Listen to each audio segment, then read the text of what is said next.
प्रियंका और आप देख रहे हैं मनी 9 हेल्पलाइन। आज हम बात करने वाले हैं इन्वेस्टमेंट से जुड़ी वो 5 गलतियां जो शायद आपसे भी अनजाने में हो जाती है, और ये 5 गलतियां जो है आपके रिटर्न पर भारी पड़ती हैं। तो इस पर बात करने के लिए आज मेरे साथ हैं फिनवे एफएससी के फाउंडर रचित चावला, जो आपके सवालों का भी जवाब देंगे और हमें समझाने वाले हैं कि वो 5 मिस्टेक कौन सी है जिसे हर इन्वेस्टर को बचना चाहिए।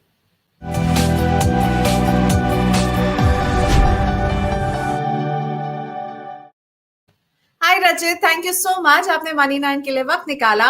5 मिस्टेक्स, वो कौन सी वो गलतियां हैं जिसके लिए आप चाहेंगे कि इन्वेस्टर्स को आगाह करना और कहना चाहेंगे कि ये गलतियां ना करें? Thank you, Priyanka, for having me on the show. Five main mistakes जो generally, millennials या लोग investment में करते हैं, जिसकी वजह से उनके कॉर्पस इकट्ठा नहीं होता है, तो उनके बारे में मैं बात करना चाहूंगा। सबसे पहले एंड सबसे जरूरी है कैपिटल प्रोटेक्शन। तो हम एज एन इन्वेस्टमेंट क्या करते हैं कि बहुत सारी जगह पर इन्वेस्ट तो कर देते हैं, बट उसमें हम ध्यान नहीं देते कि मेरा कैपिटल प्रोटेक्टेड है या नहीं। तो किसी भी इन्वेस्टर को किसी भी एसेट क्लास में इन्वेस्ट करने से पहले 100 बार सोचना चाहिए कि जो उसकी कैपिटल है, रिटर्न छोड़िए मिले या ना मिले, बट कैपिटल इरोड नहीं होनी चाहिए। सबसे पहला पॉइंट कैपिटल प्रोटेक्शन, जो बहुत लंबे समय के लिए फायदा दिलवा सकता है। सेकेंड पॉइंट है लैक ऑफ पेशेंस। हम बहुत जल्दी बहुत ज्यादा रिटर्न की उम्मीद से निवेश करते हैं और फिर कुछ समय में हम लॉस खा के बाहर निकल जाते हैं। That is not a correct investment style. आपको पेशेंस रखनी है किसी भी एसेट क्लास में इन्वेस्ट करने के समय, एंड पेशेंटली इन्वेस्ट भी करना है और विड्रॉ भी करना है। थर्डली, ओवर ट्रेडिंग कभी नहीं करनी। इन्वेस्टमेंट आप उन्हीं पैसों से करिए जो अगले कुछ सालों तक अगर आपको वापस नहीं भी आए प्रॉफिट के साथ, तब भी आपकी रनिंग इनकम में या रनिंग लाइफस्टाइल में फर्क नहीं पड़ेगा। So that means no over trading. बहुत बारी लोग गलती क्या करते हैं कि एक तरफ से लोन ले लेते हैं, दूसरी तरफ इन्वेस्ट करते हैं। That's a strict no no, and that will be very bad for from an investment standpoint. Apart from that, fourth point is discipline. बहुत सारे लोगों के प्लानिंग्स बहुत ज्यादा होते हैं, बट इन्वेस्टमेंट में जो प्रायोरिटी और डिसिप्लिन की जरूरत होती है वो कहीं ना कहीं मिस कर जाते हैं। तो उन्हें बहुत डिसिप्लिन मैनर में अपना प्लानिंग करना है और उस प्लान के साथ स्टिक रहना है। एंड फिफ्थ पॉइंट है choosing the right asset class. हमें जब भी एसेट क्लास हम चूज करते हैं, इमोशनल डिसीजन नहीं होना चाहिए। It has to be a data driven decision based on facts, not emotions. तो ये 5 बहुत इंपॉर्टेंट इन्वेस्टमेंट लेसन है जो मैंने पर्सनली पिछले 12-13 सालों में मेरी जर्नी रही है, और मुझे लगता है मैक्सिमम इन्वेस्टर्स यही गलती करते हैं, जिसकी वजह से एक अच्छा कॉर्पस नहीं उनके पास इकट्ठा होता। Right, thank you so much रचित। रियली ये मतलब ऐसी बातें हैं जो हम सबको पता होती है, पर हम इसे कहीं ना कहीं ओवरलुक कर जाते हैं। तो एक तरह से रिफ्रेश कर दिया आपने कि इन बातों का ख्याल रखिए। कुछ सवालों को अब लेकर आते रचित आपके सामने, जो लाइव हमारे साथ जुड़ गए हैं लोग। Thank you so much. Purvij art and craft, Nirupam ji भी मेरे साथ है। तो निरुपम का सवाल हम लेते हैं। निरुपम पूछ रहे हैं कि आई एम इन्वेस्टिगेटिंग, तो गलती से लिखते हैं, I am investing in ICICI Blue Chip direct through ZIP for 15 years, okay? और साथ ही में should I go and invest in an index fund, Nifty 50 और Nifty Next 50? कौन सा सजेस्ट करेंगे आप निरुपम को? So I am a big fan of Nifty 50 index fund. मुझे लगता है कि Nifty 50 इंडेक्स से ज्यादा एफिशिएंट बहुत कम फंड्स है मार्केट में।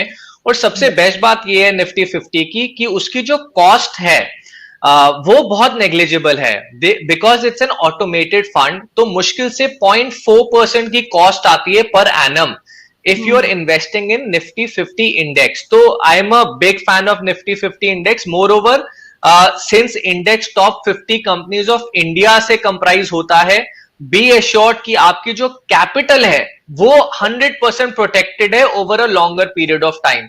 अगर आपने मार्च 2020 देखा तो निफ्टी इंडेक्स 7,500 पे जरूर आया था।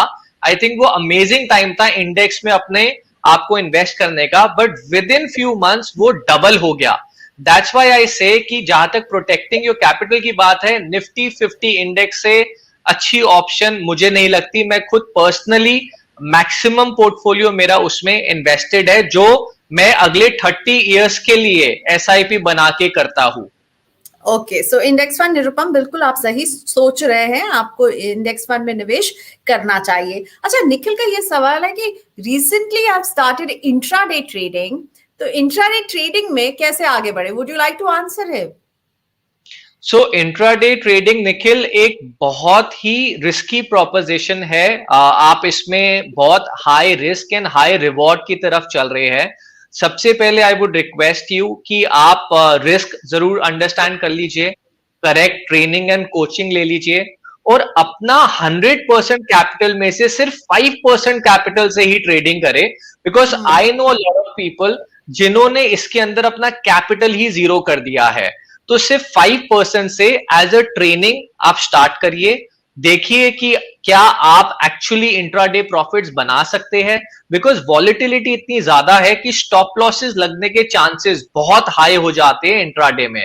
So, 95% of your funds should still be invested passively. And अगर आप इस ट्रेडिंग को एज अ प्रोफेशन करना चाहते हैं, तो 5% से स्टार्ट होकर पहले आप फैक्चुअली देखिए क्या आप अर्न कर पा रहे हैं, फिर धीरे धीरे कॉर्पस बढ़ाइए। अदरवाइज अगर आप प्रोफेशनली नहीं करना चाहते, it is a very very risky proposition. और आपने पहले ही कहा था एक मिस्टेक ये कि हम अपने कैपिटल को कैसे प्रोटेक्टेड रखें, इसके बारे में भी सोचना बहुत जरूरी है। अब ये सवाल मैं लूंगी अनिंदे दासगुप्ता का। ये अनिंदे हमसे पूछ रहे हैं कि I have a decent investment in mutual funds via SIP and lump sum. Sometimes I withdraw money from some of the funds to meet my emergency expenses. Liquidating existing mutual fund investment during emergency, is it advisable? So of course जब आपके पास emergency है तो fund की जरूरत तो आपको जरूर होएगी। मैं आपको अपना एग्जांपल देता हूं, मैं क्या करता हूं, मैं हमेशा 2 फंड्स मेंटेन करता हूं। एक फंड करता हूं मैं निफ्टी इंडेक्स में, और एक करता हूं निफ्टी लिक्विड फंड में, जिसे लिक्विड 20 भी कहते हैं। लिक्विड 20 में आपको 5 से 7% की रिटर्न सालन मिल जाती है, जो एफडी की रिटर्न को से ज्यादा है। प्लस लिक्विड 20 आपको इमीडिएटली रिडेम्पशन देता है, यानी अगर आपको कोई पैसे की जरूरत है with in less than 24 hours आपके अकाउंट में होता है। अब कैसे वो मुझे फायदा करता है, मैं आपको एक एग्जांपल के थ्रू समझाता हूं। सपोज पैंडेमिक में मुझे पैसे की जरूरत थी, तो मैंने अपने इंडेक्स को नहीं छेड़ा, मैंने जितने भी पैसे की जरूरत थी मैंने लिक्विड से विड्रॉ किया, और जितना भी लिक्विड में कॉर्पस एक्स्ट्रा इकट्ठा हुआ था वो सब मैंने अपने इंडेक्स इक्विटी म्यूचुअल फंड में डाल दिया। उससे फायदा क्या हुआ कि 1 साल के अंदर जब मार्केट डबल हुई तो मेरा लिक्विड पैसा सीधा 100% की रिटर्न दे गया मुझे। क्योंकि जब भी पेंडेमिक या कोई भी ऐसा ओकेजन ब्लैक स्वॉन आएगा, आपके पास पैसा नहीं होएगा, ये चीज तय है। Because that is the reason की सेंसेक्स या निफ्टी क्रैश हुआ है, as they are economic parameters of the country. So I would request you to maintain 2 funds. Equity fund को बिल्कुल टच मत करिए, क्योंकि जब भी आप उस पे पैसा विड्रॉ करेंगे आप टैक्स एफिशिएंट नहीं होंगे, आपको टैक्स देना पड़ेगा गवर्नमेंट को अपने प्रॉफिट पर। और अगर लॉस में आप विड्रॉ कर रहे हैं, दैट मींस आपने अपनी कैपिटल प्रोटेक्ट नहीं करी, कैपिटल आप नुकसान में विड्रॉ कर रहे हैं। So better to invest in 2 funds at the same time. और जब जब आपको मार्केट की न्यूज लगे कि सब बर्बाद हो गए, ब्लड ऑन द स्ट्रीट, सारे के सारे सेंसेक्स क्रैश हो गई एंड सब लोग रोड पर है, उस टाइम पर जितना भी कॉर्पस लिक्विड में है उसको आप इक्विटी में डाल दीजिए, तो आप हमेशा फायदे में रहेंगे। ग्रेट, चलिए अब अगला सवाल मैं लूंगी शर्मिष्ठा का। शर्मिष्ठा पूछ रही हैं कि she is 42 years old. I started a small investment in mutual fund 11 years ago, but discontinued it after a few months. I've recently started investing in mutual funds again. What are the mistakes that I should avoid this time? So this time make sure कि आपका time horizon कम से कम 10 साल है। आप कुछ भी ऐसा amount मत इन्वेस्ट करिए जिसे आप माइनस दिखकर फिर से विड्रॉ करने की गलती करिए। ये एक साइंस है, एक लॉ है कि निफ्टी आज नहीं तो 5, 7, 10 साल बाद आपको 1 लाख पे दिखेगी। उसे कोई नहीं रोक सकता, बिकॉज मार्केट जो है वो बड़ी एफिशिएंट है इन द लॉन्गर पीरियड। छोटे पीरियड में क्या होता है, बहुत इरेशनल होती है। छोटे पीरियड में आपको डिप्स भी दिखेंगे, अपसाइड भी दिखेगी। अब आप अपसाइड पे विड्रॉ करेंगे या डिप्स पे विड्रॉ करेंगे तो वो आपके लिए नुकसानदायक है। Why? Because again you become tax inefficient. आपको लंबे समय का सोचना चाहिए। जब जब मार्केट गिरे आप अपनी सिप बढ़ाते जाइए, Why? Because you always know that tomorrow will be better than today. And जब जब मार्केट बहुत हाई होते जाए, आप भले अपनी सिप को कम कर दीजिए. Why? Because कभी ना कभी मार्केट वॉलिटिलिटी में वापस तो आएगी आएगी. बट आप टेन्योर अपना विड्रॉल एंड एंट्री बार बार मत करिए. It is a very passive and a very patience वाली गेम जो बड़े लॉन्ग टर्म में सक्सेसफुल रहती है. शॉर्ट टर्म में बिल्कुल सक्सेसफुल नहीं रहती. तो पहली बात शर्मिष्ठा कि आपको लॉन्ग टर्म के लिए टिके रहना है. जैसे आपने पिछली बार आप निकल गई, डिसकंटिन्यू नहीं कीजिएगा, ये सलाह है रचित की. रचित, अगला सवाल लाइव लेते हैं मनोज रस्तोगी का. मनोज पूछ रहे हैं, I have SBI blue chip जिसमें ये 2000 रुपए की सिप कर रहे हैं, एसबीआई मिड कैप में 1000 रुपए की कर रहे हैं. 4 साल से ये सिप ये जो है इनकी चल रही है. तो both the funds have the same fund manager, दोनों ही एसबीआई के हैं, मतलब ब्लू चिप और एसबीआई मिड कैप. आपको क्या लगता है, एक ही फंड मैनेजर के दो अगर फंड्स हैं तो सर आप है ना, एक वेबसाइट है valueresearchonline.com. किसी भी फंड के बारे में अगर आपको डिटेल में जानना है कि फंड का ऑब्जेक्टिव क्या है, फंड का रैशनल क्या है, और उसी सेम फंड के जो पियर कंपैरिजन है, यानी उसी सेम फंड के रैशनल वाले दूसरे लोगों की कैसी परफॉर्मेंस चल रही है, आपको वेबसाइट पे इजीली मिल सकता है. उसके बाद आप अपना डिसीजन लीजिए. बिकॉज आई डोंट नो कि आप किस ऑब्जेक्टिव, कितने टेन्योर के लिए इन्वेस्ट कर रहे हैं. SBI is a very good brand name in the industry. And दो आपने फंड्स के नाम लिए, बहुत लिक्विडेबल एंड बहुत बड़े फंड्स है. मैं समझता हूं कि आपको कुछ ना कुछ इंडेक्स फंड में भी निवेश करना चाहिए एंड लंबे समय के लिए करना चाहिए. सेम फंड मैनेजर अगर अच्छा परफॉर्म कर रहे हैं तो आपको फर्क नहीं पड़ना चाहिए. बट आप ऑब्जेक्टिव एंड फंड का रैशनल एंड परफॉर्मेंस जरूर वेबसाइट पे देखिए, सो दैट आप आगे का डिसीजन ले सके वेदर आपके पैसे को जस्टिफाई फंड मैनेजर कर पा रहे हैं या नहीं कर पा रहे. राइट. अगला सवाल वज्र राठौर का है. ये बोल रहे हैं कि मैं स्टॉक्स में निवेश करता हूं, बैंक में इनके पास 2-2 लाख रुपए की एफडी है और म्यूचुअल फंड में ये लमसम इन्वेस्टमेंट करना चाहते हैं, तो कौन सा फंड इनको चुनना चाहिए? रचित, एनी पिक्स फॉर हिम अगर कोई लमसम निवेश करना चाहता है म्यूचुअल फंड में तो? सो आई सजेस्ट एवरीबडी कि अगर आप पैसिवली करना चाहते हैं और आपके पास समय नहीं है अपनी फंड की परफॉर्मेंस देखने का या फंड मैनेजर का ऑब्जेक्टिव देखने का, या कभी कभार फंड मैनेजर चेंज हो जाते हैं और एक्सपेंस रेशियो भी चेंज हो जाते हैं, बेटर रहता है कि आप निफ्टी इंडेक्स में आप निवेश करिए. निफ्टी इंडेक्स ऑटोमेटेड फंड है, उसमें आपको लंबे समय में बेनिफिट क्या रहेगा, एक्सपेंस रेशियो उसका सबसे कम है 0.4%. तो उसमें आपको फायदा क्या रहता है, लंबे समय में ये छोटे छोटे एक्सपेंसेस है ना, बहुत बड़ा कॉर्पस बना देते हैं. तो आप निफ्टी इंडेक्स में पैसिवली इन्वेस्ट करिए, जिसमें आपको देखने की भी जरूरत नहीं है. जब जब आपको लगे कि फंड माइनस हो रहा है या कम हो रहा है, that is a trigger point for you कि आप अपनी इन्वेस्टमेंट बढ़ा सकते हैं. एंड अगर आपका समय 5-7 ईयर से ज्यादा है, आपको बहुत रेयरली कभी निराशा होएगी, बिकॉज इंडियन इकोनॉमी से डायरेक्टली लिंक्ड है ये टॉप 50 कंपनीज ऑफ इंडिया. तो कभी भी नेगेटिव लंबे समय तक ये कंपनीज रह नहीं सकती. मोर ओवर ये सबसे ज्यादा टैक्स एफिशिएंट है, क्योंकि एक बार आपने इंडेक्स ले लिया तो आपको बेचने या खरीदने की दोबारा जरूरत नहीं है, आपको इस पे टैक्स भी नहीं पड़ेगा. बिकॉज ये ऑटोमेटिकली अगर कोई कंपनी परफॉर्म नहीं कर रही, वो एग्जिट हो जाती है फंड से, और जो 51st कंपनी है परफॉर्मेंस वाइज, वो एंट्री ले लेता है निफ्टी 50 में. तो ऑटोमेटिकली ये फंड अपने आप को चेंज करते रहता है. राइट. अब एक सवाल live Purvij art and craft hub के हैंडल से सचिन का है, और ये पूछ रहे हैं कि मेरे पोर्टफोलियो को प्लीज रिव्यू कीजिए. ये 2500 रुपए की सिप कर रहे हैं एसबीआई ब्लू चिप में और आईसीआईसीआई बैलेंस एडवांटेज फंड में. 1000 रुपए जो यूटीआर फ्लेक्सी कैप में है, टाटा डिजिटल फंड और Franklin India feeder US opportunity fund. तो कैसा लग रहा है इनका पोर्टफोलियो रचित आपको? तो आई थिंक इन्होंने ऑलमोस्ट हर एक तरीके के फंड्स में इन्वेस्ट किया हुआ है. So they are very diversified. I would still request them कि थोड़ा सा है ना, इन्हें कंसोलिडेशन की जरूरत है. इतने सारे फंड्स रखने का मुझे फायदा इसलिए नहीं लगता, बिकॉज ट्रैक करना बड़ा डिफिकल्ट हो जाता है. कल को किसी फंड मैनेजर ने एक्सपेंस रेशियो चेंज कर दिया या पॉलिसी चेंज कर दी या लिक्विडिटी में ऊपर या नीचे डायरेक्शनल चेंज आ गया, तो बड़ा मुश्किल रह जाता है. आई थिंक अगर आपको डाइवर्सिफाई करना है एक आप ब्लू चिप कर लीजिए जो सेफ कंपनीज है, बहुत बड़ी कंपनीज है, एक आप मिड कर लीजिए और एक स्मॉल कर लीजिए। 3 फंड्स में अपने आप को डिवाइड करिए।